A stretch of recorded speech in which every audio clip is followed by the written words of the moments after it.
Hey everyone, this is Riddle Hakaraja Raven, and this is my review of Aquaman that came out. I mean, it's released in China and there is accessibility to screeners and whatnot, but it will be released in the US on 21st December. So, anyway, this is a non spoiler review.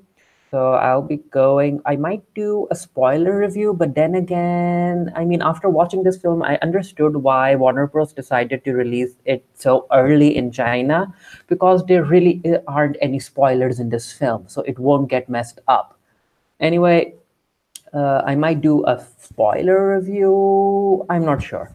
So the movie, I'll show you guys the trailer as well and talking about the movie. So the movie starts with, yep, as the trailer shows, with Atlanta, what's her name? Queen Atlanta. Yeah, Atlanta and Aquaman's father meeting each other.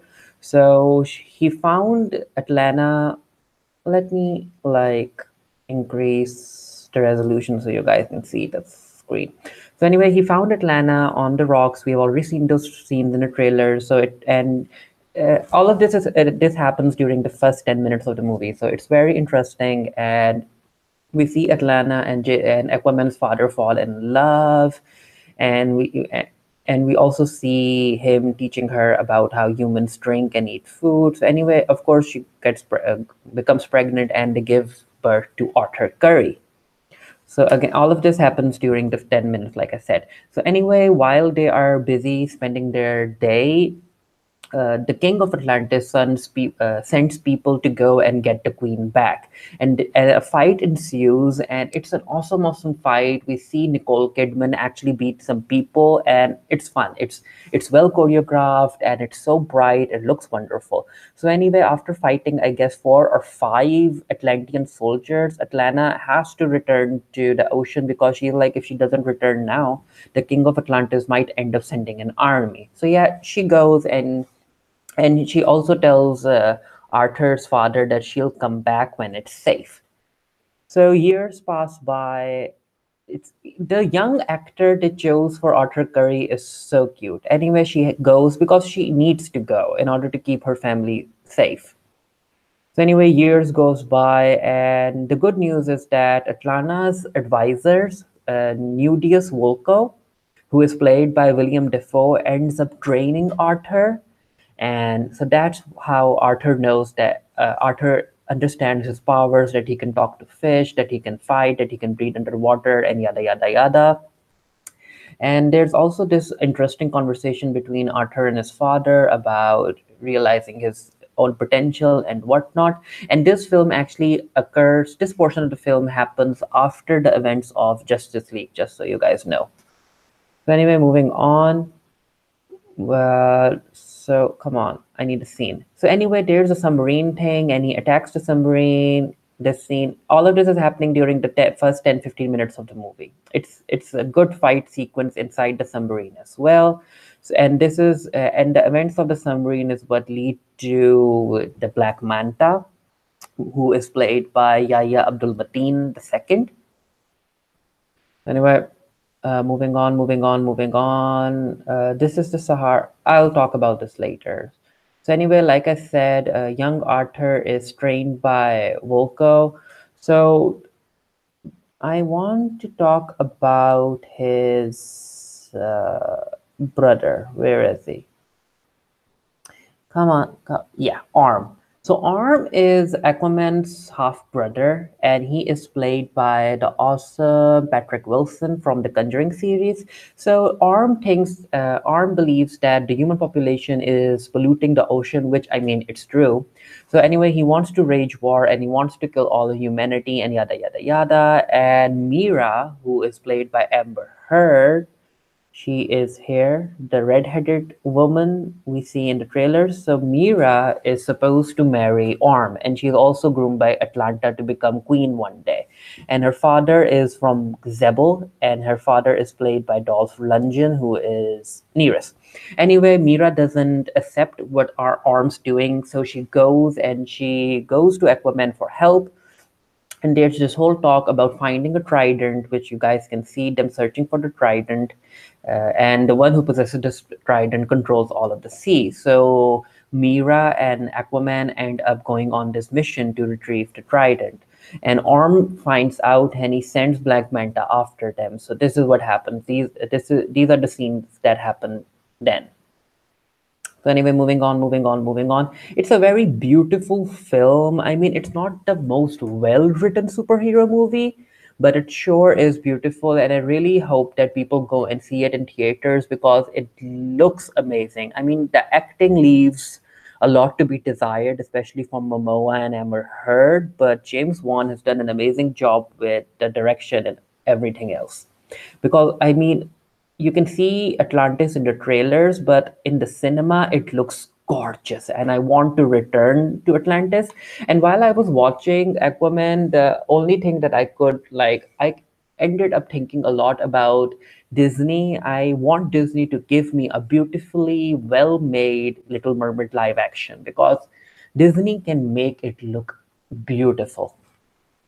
So anyway, moving on. The first time Aquaman returns to Atlantis, he and Orm have a fight. So we saw that scene in the trailer where those two are fighting in the lava ring, and after escaping from there, that's when he and Mira end up going to the Sahara to like try and find the trident or whatnot. Anyway, moving on. This is the scene, right? This is where the two are fighting. Yeah, the two are fighting here. So anyway, the graphics are cool. It's a very, very beautiful film, and Black Manta is hot on the trail. And yeah, this is where Orm asks Nereus to join him because he needs to like destroy Earth and whatnot. And yeah, the wig doesn't suit him. Anyway, moving on. Let's see. This is a scene where Orm sends a tidal wave to kill Aquaman's father, but Mira comes and she saves everyone and yada yada yada. So, like I said, Black Manta is after Aquaman and Mira. I mean, it's kind of weird. I mean, these are not spoilers. This is just a plot. No spoilers. So anyway, Aquaman comes, and this is an awesome action sequence, especially the single panning sequence where Mira is on the rooftops while Aquaman is fighting Black Manta down on the ground.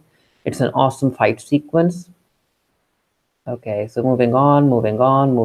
There is a lot of comedy, so that's refreshing because the DCU has been quite dark. But then again, I like a darker DCU because I would rather leave the comedy to the MCU films. Like I said, it's an amazing one sequence shot. Okay, moving on. In December, like I said, this is the fire ring that you fight. Uh, oh, this is the scene I was talking about where Queen Atlanta fights the soldiers that the king sent, and she looks amazing. So anyway, yeah, coming back to the trailer. So anyway, after the two are apprehended, not Amber Heard, Mira and Aquaman are apprehended by Orm. They are sent to the trenches to be sacrificed. And this is where things kind of get weird because they survive the trench and they end up opening this weird portal where they end up finding the trident and whatnot. As you guys can see here, they they have Aquaman. So anyway, moving on. So come on, where is it? I need a scene. This was an awesome scene. Yeah, this was a scene where Aquaman is like, I need to go and get the trident. I need to be the king. And like I said in the trailer, we know that he gets the trident. And after that, after getting the trident, he goes to fight Orm, and there's a big CGI battle, and it's a beautiful looking battle. And of course, Aquaman wins, and Orm is sent to jail, and yada yada yada. Like I said, it's a very predictable movie.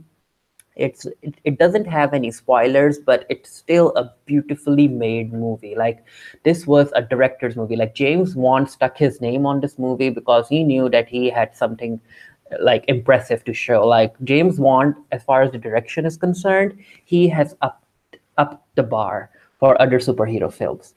So anyway, it's a fun movie. I'm not sure if we'll be getting an Aquaman 2 anytime soon. Maybe we might, but yeah, it's still good. Again, the acting could have been better, but I really enjoyed Momoa as Aquaman and Amber Heard as Mira, and everyone, especially Nicole Kidman as Queen Atlanta. I mean, the ending, the ending of the movie was so emotional. I loved it, and there's also a post-credit scene that hints towards a sequel, but I'm not sure. Like, I'm not a fan of the comic book, so I'm not really sure what's that supposed to do. Anyway, I mean, yeah, this is not the expression I would give this movie, but kind of like the acting was this. Like, I can see how the script could have been better, the pacing could have been better, but it's a beautiful movie. Like Momoa's hair and Amber Heard's hair, they look gorgeous. Like both actors look amazing in these roles, the same way Gal Gadot looks amazing as Wonder Woman. So, I mean, come on, give me an expression, Amber Heard. Give me an expression I can share. Kind of like this, like the acting was me, but overall, the film was good. Anyway, like I said, I'm not sure if I'll do a spoiler review because there weren't really any spoilers for this movie. However, do I recommend it? Yes, I do. As far as superhero movies go, I would give this film a 4.5 out of 5 because it was very enjoyable. As far as judging it as a craft, I would give this film a 2.5 out of 5 or maybe a 3, and that too especially because of the beautiful direction and not because of the script and the story. But anyway, let me know what you thought about Aquaman if you guys have seen it down in the comment section below. And until next time, stay happy, stay safe, stay blessed, and I'll see you guys later.